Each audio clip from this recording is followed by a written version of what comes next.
Ancora un fatto di sangue, ancora la zona di Corso San Felice, ancora una volta uno straniero coinvolto in una violenta rissa e a rimanere ferito, tanto da dover ricorrere alle cure dell'ospedale. È accaduto verso le 3 di stanotte. Su richiesta dei sanitari del SUEM sono intervenuti gli agenti delle volanti che hanno trovato un uomo con una profonda ferita ad una gamba, molto probabilmente inferta da un'arma bianca. Lo straniero, particolarmente riottoso alla vista dei poliziotti, ha reagito contro di loro in modo aggressivo, talmente violento da indurre il capo pattuglia ad usare il taser per riportarlo alla quiete. Solo così è stato possibile immobilizzarlo e affidarlo al personale dell'ambulanza che lo ha accompagnato al pronto soccorso in condizioni fortunatamente non gravi.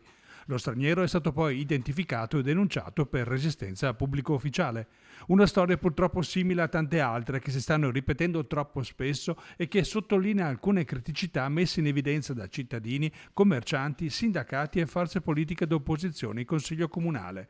Il taser è essenziale per le forze dell'ordine, impegnate per garantire la sicurezza in situazioni estreme, anche per la polizia locale dunque, che ne è ancora sprovvista.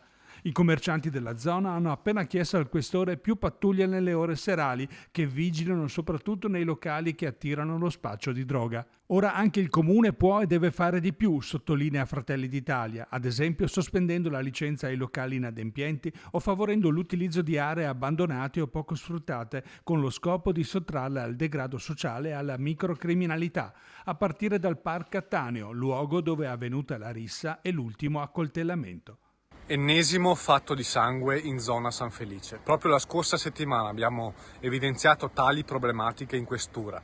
Abbiamo tra le varie proposte inviato una PEC all'assessore Spiller invitandolo ad aprire Parc Cattaneo ai residenti.